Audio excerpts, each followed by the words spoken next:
Hey guys, this is David and this is Zach, and we're with First Place Auto Parts. And what we're going to do is we're going to have a podcast, and it's just going to be two car guys sitting talking car guy stuff.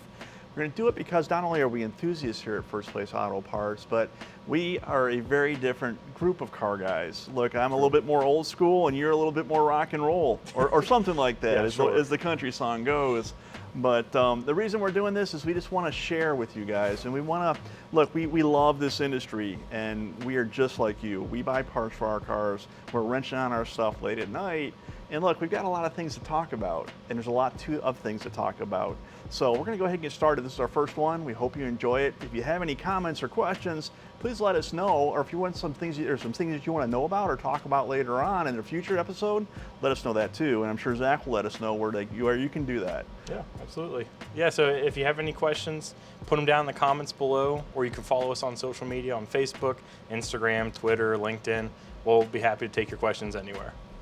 Cool. So let's go ahead and start, Zach. Sure, yeah. So the purpose, to go a little bit more in depth of this, the purpose behind all this is that we saw kind of a gap in the industry where people in our realm of aftermarket parts weren't really making any content like this. So we want to be able to bring everybody together in the community, whether it be someone who's an enthusiast of classic muscle or like gasser style builds or lowered modern Euros. Who would that be? I don't know. Yeah, we'll figure it out with time, but yeah, we'll see who drives what. But rolling in from that, actually, why don't you tell us a little bit about yourself? What kind of cars do you drive, Dave? Yeah, so I'm an old school car guy, right? My first vehicle was a '76 Chevrolet pickup truck that I drove to high school, and that's where I learned that generic headers don't fit everything, and that you should not block off the exhaust crossover when you do an intake manifold and you live in Ohio, because the carburetor will freeze up. I learned that the hard way. But right now, what I've had most recently is I had an '87 C10, kind of reliving my high school days. But the one that I've had for the last 15 years is a 1956 Chevrolet gasser, and it's a big block tunnel ram 5-speed car with little cheater slicks on the back, and a tilt front end. It's just, for me, it's the way things were, and it's what I dig. I like noise, and I like things that shake and that are just, I like when people roll their windows up and I pull up next to them at a stoplight because my car's too loud. So that's what I have, Zach. I know you tend to lean a little bit different way, and what's that look like for you? Yeah, so I enjoy all facets of the automotive field, but for me, I've always owned modern European cars. So I stick to, not that I purposely go this route, but I enjoy BMWs. I've had a couple different variations of Minis and BMW, but my current build right now is a 2013 Mini Cooper Clubman S. So front wheel drive, 1.6 liter turbo. Has some bolt-ons, nothing too crazy. Probably makes all of a whopping 210 horsepower or something like that. But that sounds like my blender. Yeah, a little bit. It's probably equally as loud too. But it's a fun little car. They're not meant for straight line speed, but what they are meant for, they're really good at, and that's going around turns. I saw one go fast on the backside of a flatbed wrecker once, and it passed me going about 80. So I know that they can go fast. They can go. The arrow is there. Yeah, the arrow is there to support it. But so you're wine and cheese, and I'm beer and pretzels, is what you're saying. I think since BMW German, it may work. Pretzels may work on my side, but hey, whatever works, I guess. All right. So, okay. Yeah, just basic bolt-ons, vinyl wrapped in an Advan livery. I have Team Dynamic racing wheels, so then an airlift performance suspension with 3P kit. So that's yet to go on, but that'll be the next project. So we'll see how long that takes. Well, that's one thing I've learned from you, Zach, is look, I have to admit, I'm not a European guy, I'm not a small car guy, and I'm really not a 4-cylinder guy. But I can appreciate the level of dedication and the parts that you do. Look, a lot of what you do is similar to what I do with my classic American muscle cars, and the passion is no less, it's just a different take on it. And the reality is yours are probably far more drivable than any of the stuff that I've had. The gas mileage may be there too. Well, the gas mileage, just look, mine's just in your face all the time. And every car that I've ever had, I've had 68 Mustang, 70 Chevelle, I had an 03 Cobra. I mean, I've had a lot of different stuff. And they were always ragged edge cars. They weren't daily drivers. It's just not what I enjoy. Yeah. I want something that I can go drive and kind of escape, forget, you know. And sorry to interrupt you. That's a funny topic to kind of like roll over. The escape while driving. I know we kind of talked about it a little bit earlier when there's something about when you know a set of roads, you know the turn that's about to come up, so you just lay into it. Like you downshift, RPMs go up, you hear the sound. Personally, this goes into a question that we had on social media, music or no music while driving. For me, unless it's windows up on the highway, I'll have some music. Like I'll have some music on then, but if I'm on a back road, it's windows down, no music. The exhaust will do the talking. Well, and for my car, it's not an option because it doesn't have a radio. Yeah. And not only that, record player, is that what may be on that? a record player. Yeah, who knows? No, there's a violinist. Yeah, just a grand piano in the trunk. That may be. No, mine were 2.25-inch open fender well headers. Yeah. Barking through some 3-inch through exhaust coming out behind the rear wheel. One of the reasons I can't hear very well, and my wife can validate this because I'm always like, "What, honey?" But is that's what it is. The open headers that I've, when you're breaking camshafts in or whatever it might be, for me, the sound of a car and each engine makes such a different sound is part of the character of the vehicle. Yeah, absolutely. And look, I can listen to music at any time, but when I'm driving my car, I'm like in a different place. And with the 56, because it has the wraparound windshield, the view out of the windshield, and I've had this car long enough that the gear shifter, it falls like magically into my hand. Right there. Everything is right there. And when I have my arm hanging out the door, it's just, I don't know, I don't really have a lot of worries. I mean, after a bad day, I can go drive this thing. And we talked about, I don't know about you guys, but I have a thing I call it around the block, and I live out in the country. And around the block for me is like a 20-mile trip out past cornfields and stuff like that. And it's just, that's where I can go be myself, and me and the car are one. And I don't know how, it sounds corny, but I enjoy that time. Yeah. It's me time, and it's something that I've built.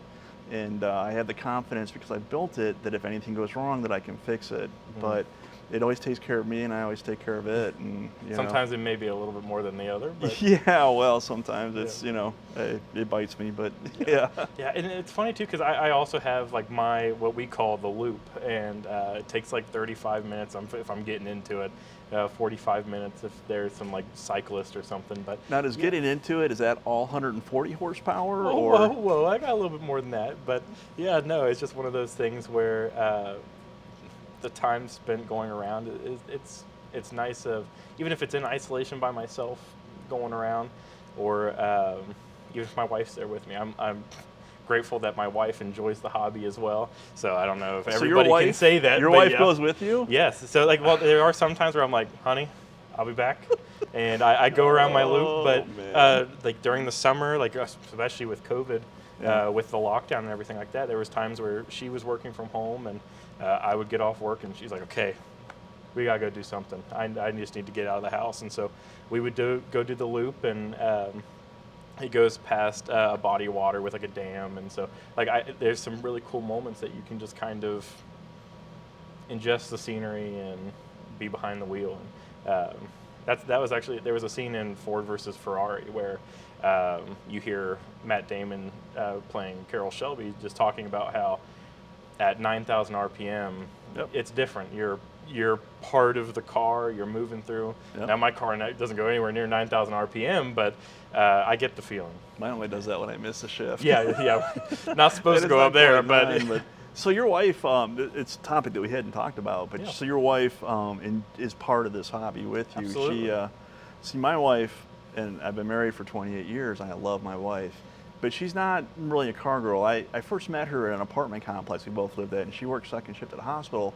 And I had a 73 Corvette that I was planning on driving to Ohio, and I live in Georgia. So I was doing valve cover gaskets, and it was midnight, and I was supposed to leave at like 6 in the morning, and she comes by and she goes, hey, and I had my shirt off, and of course I was about 100 pounds lighter, looking pretty bad or buff, and I said, hey, because I couldn't see. I had lights, a trouble light in my eye, and all I heard was someone say hi. Well, the joke now is, I say, honey, you only wanted to date me because I had a Corvette. And she goes, is that what that was? Kind of like, she didn't know. My wife has, she puts up with cars, and she has, God love her, for 28 years. And but it's not something that she enjoys, maybe because all my cars have been a little rowdy. What I enjoy, look, you smell like gas, right? Oh, burnt fumes. I have 2 4-barrel carburetors on top of a tunnel ram. It never burns completely. Yeah. But she'll go to a car show with me, but it's just not that shared love. And that's cool that you have that with your wife. I don't know. The common thing was, oh, chicks dig cars.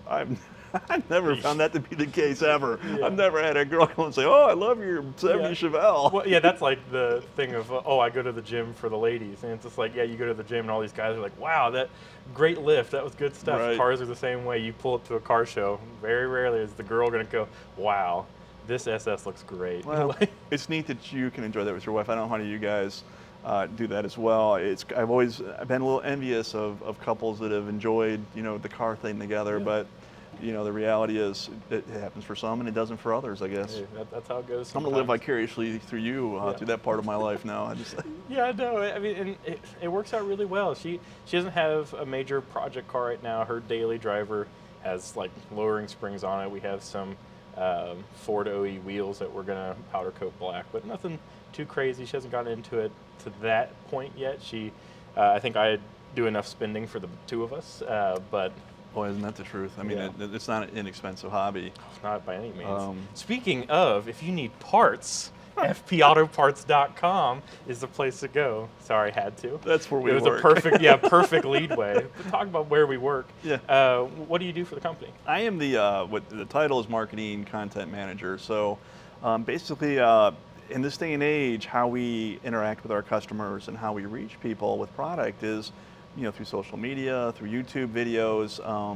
Used to be with paper catalogs, and it's just not the case anymore. I still dig my catalogs, but how people get their information now is online. And so I develop, all of our basically our video content. Our YouTube channel that we have it's FP Auto Parts, or First Place Auto Parts on YouTube.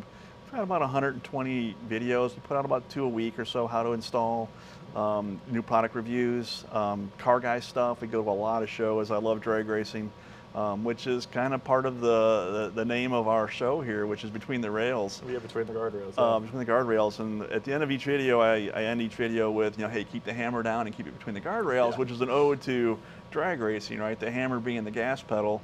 You don't stay in between them, you've done something terribly wrong, because you're not ever supposed to turn left or right on a drag strip. That's true. Until you get to the end. Yeah. So, but that's what I do. I love what I do. I've been doing this a long time. I've been in a lot of different positions in this. I've been in the market for over 30 years, for retailers and manufacturers, and I've been in and out of a lot of places. And I love this industry. It's not a job. It really is something that I love. And I like the people that are in it. We speak a different language. It's car guy talk, It's that knowingly nod when someone who's not a car guy, God love them, but wants to be in we used to call them posers or gold chainers, the ones that would buy the car but have no idea what's. Exactly. It's an 8-speed manual transmission. Unfolds window sticker. Yeah. Yeah.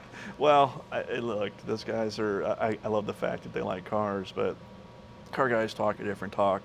And it's kind of earned through experience, But that's what I do, man. I'm sorry, I really love what I do, and it's fun to bring content, hopefully meaningful content that engages, that brings technical information. Maybe you're looking for a part, maybe you want to know how to put something on, maybe you want to know the tools you need to put it on, or maybe you just always wished you went to that one show that you didn't ever get a chance to go to, because I get to travel quite a bit. So we do capture some pretty cool stuff.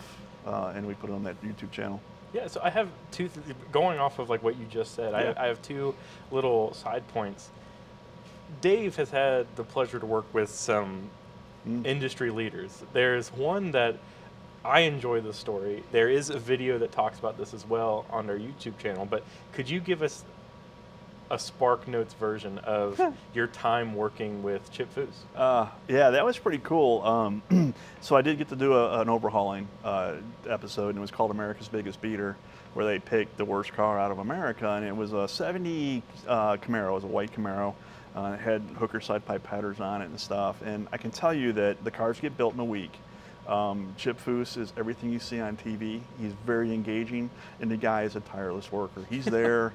I mean, look, we put in 18-hour days, if not more than that. And he is there, not only turning wrenches. We had the car blown apart before the engine was even cool. They drive it in, and they do the introduction, all that stuff. And everything's hot. Yeah. Dude, you couldn't find a 9/16. There are toolboxes everywhere. Nice setup of tools. You couldn't find a 9/16 wrench to save your life. That's how it is. And of course, bagging and tagging goes out the window because you're replacing most of the stuff. But it was a really neat experience. We put a 572 in this thing. It's a tall deck motor. No one had put this in a second gen car yet. It was fairly new, and the hood wouldn't fit. So Chip Foose hates, or doesn't like, I should say, cowl hood scoops. And we went down to his shop at like midnight one night. And it wasn't in a great part of town. Well, it's even funny. The reason we got to Chip Foose's shop was because the place where they usually paint the cars, the heat lamps went out. So we ended up pushing this car, and then in some cases sliding behind it because there was no interior, no steering wheels, down to Chip's place, which was down the hill from this place where it normally gets painted, to take it to his paint shop. It was really cool. There used to be a TV show called Titus, and Christopher Titus at the end of the show ends up drag racing a funny car, and you don't really see it, but you hear the wreck and everything. Well, the body from the funny car is hanging upside down over Foose's paint booth. So we're down there, and the hood wouldn't close on this thing, and Chip we take the hood off, and he massages it with his feet. He puts this thing on some 2x4s, and he's standing on it, and he puts just enough bow in this thing to make it work, to clear the motor. And I got the original chrome air cleaner off of that when it scratched a little bit. We couldn't use it. And when the show was over, and we had given the car to the gentleman that owned it, I asked Chip. I said, "Hey man, would you embellish this? Would you mind signing it?" And he says, "No, do you mind if I embellish a little bit?" And I said, "Embellish away, Chip." And man, that dude was so gracious. He put, the episode number in 572 like you would see on a decal in the show when he signed it. And then it was really cool because the guy who pinstriped the car said, "Hey man, you mind if I pinstripe that thing?" And I said, "Pinstripe away, man." Absolutely. And he pinstriped it. So I had this really cool memento hanging in my shop. That's awesome. Everyone says you have a 15 minutes of fame. It's funny. I kind of work behind a camera a little bit now, and I've gotten more used to it. But when you are not used to that, and they stick a camera in front of you, and you're like, sometimes you may say something funny, say something interesting. You're like, and I made some stupid comment like the car goes boom boom when we put gas in it. Fun fact: if you want to see that in time, he does have that clip in his YouTube video, which will just have that card in the corner. So if you're watching this on your phone or your computer, we'll tag it so you can jump to that video. You can come back to this one. Or the episode is also on Motor Trend's TV app as well. So, so if you're a subscriber to Motor Trend's subscription, you can watch it there too. So it's all there. They say you're 15 minutes, but due to reruns, it ends up being like 45 minutes. Yeah. I think it's closer to an hour, but that's perfect. The other thing I had based off of that is, and this was also another question that we'd gotten through. This was actually Instagram. Now, is there a show that for you, everybody wants to go to SEMA, everybody wants to go do this? Is there a show for you that stands out as one of your favorites? Yeah, there is. And look, I have a proclivity, which means I like Tri-5 Chevrolets. For me, they were that turning point when hot rodding was pure and simple. And there's a Tri-5 national show in Bowling Green, Kentucky at the Beach Bend Dragway. And Beach Bend, great place, yeah. Oh, dude, I mean, it's amazing that you pull in and what you see is this big wooden Ferris wheel. And the drag strip, I mean, it used to be a dirt drag strip. Yeah. I don't know if you know that or not, but it is such an epic place. And it's just rolling fields, and it's Tri-5s of every kind, every make, every color. Drag racing, cars being used, not just sitting and posing. And honestly, the people, but it's such an amazing setting. It helps add to the show, and it's just neat. A lot of people drive their cars there. The cars that are there are amazing. It's got great dealer or vendor support in the Midway. But that's probably the one show that I like to go to every year, and it kind of recharges your batteries. Yeah. How about you? I mean, do you have a show that? What mini shows are there that? So, well, actually, there are some mini shows in the U.S. Don't get me started though. I haven't been to any though. But one of my favorite shows, I'm also biased because I did help set this show up. It's part of another company that I work for, but it was something that I'd never been to, and the setting to see little kids at this show, see a car that they may have not seen somewhere else, because this show happened inside of a mall.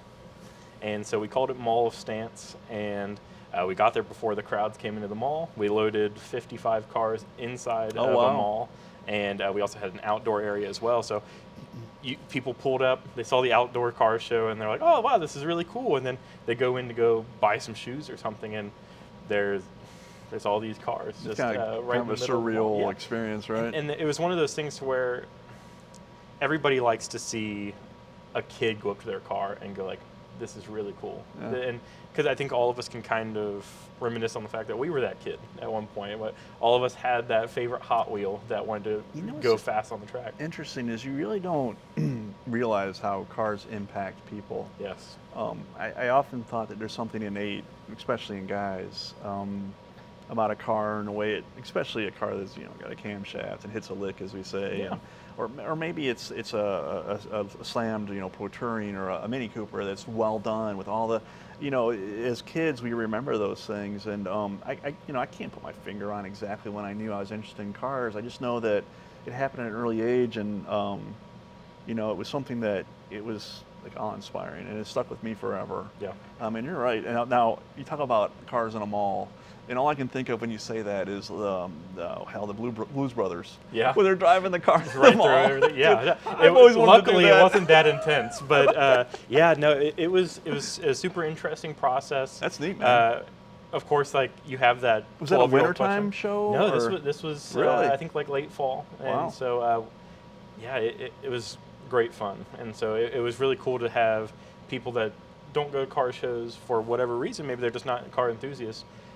Just go to somewhere that they like, and there we were, and that could have jump-started people's enthusiast time for the car scene. So Interesting. that was really interesting to see, and so that one I'd say is probably here. I love a lot of different car shows, but here recently, that one's really stuck with me, just because of seeing all the kids and Yeah, man. seeing people Well, like the you cars. said, most of the people, mall shoppers, if you will, Yeah. aren't exactly the people that are going to probably be at car shows. So Yeah. the exposure is to a different type of person who would normally never see these things. Who Yeah. knows what it affects them or how it affects them.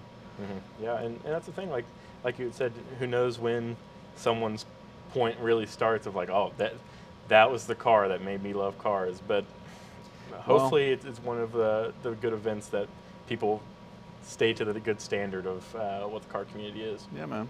Cool.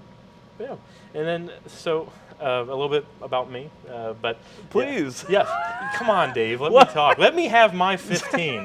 What do you do for the company? So what I do is I work very closely with Dave. So but not too closely. yeah, Go ahead. we're states away, thankfully, but we have our weekly meetings. But no, we work very closely. I do help out with the YouTube channel. Dave is our content creator, and I'm more of the content pusher. So where you see the content, more than likely I was the one that probably put it there, and I also write some articles here and there, and I also help out on the phones as well for some CSR support if they need it. But my big thing is organic content. So if you interact with us on Instagram, Facebook, Twitter, LinkedIn, anywhere, I probably put that up there. So if you see us, say hi. But yeah, that's what I do. Well, and if you call us, and we would love for you to call us, because honestly, we've got a lot of really neat stuff. But if you get a chance to talk to this guy, I've heard a lot of people on the phones. I've even managed a call center before. This guy is very good, and his heart is always in the right place to make sure the customer gets the right parts. That's right. And as importantly to me, gets the truth. Yeah. Because there's things that aren't always in stock, and we may not know it. The vendor may not always update us. And one thing I'll say about Zach is, if you talk to him, you will absolutely know exactly what you're getting. You're going to get a truthful answer, no matter what the circumstance is. And if you need help, he's the guy that you want to talk to. I'm not trying to say everybody call Zach, but I'm just saying if they're lucky enough to get you, Whoa, yeah. Look, if I call someone, that's who I want to talk to. Someone like you, because man, you give a darn. Yeah, You and really do. And that's why people call and they're like, when I call you guys, and this isn't me tooting my own horn, but it's the whole team. Now, if you did, would it sound like beep beep I or think- honk? I mean, dude, Like, you got yeah. a size 15 foot. Yeah, so it's might there. Honk, but yeah, no. So, but our whole team, we have a really good team Yeah. on the phones and back in support. The website is great.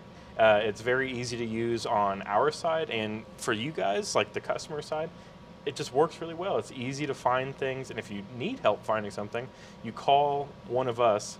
And right now, and I don't know if I'll be able to say this forever, but as of right now, everyone on our phones has a project car.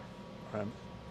That means something. And sometimes you order parts from a place, or you work closely with a company, and they portray this Sacred trust. Yeah, like, oh, we are this, but But the interesting thing is, no one owes us their business. No one owes Yeah. anybody their business. And in this day and age of ease of use, if you will, ease of finding information, look, you can buy a widget or you can get a camshaft or a set of headers, or you can get them in 20 different places. And a lot of times, especially with map pricing, which is where the manufacturer sets the price, you can't go higher or lower. It's just what it is.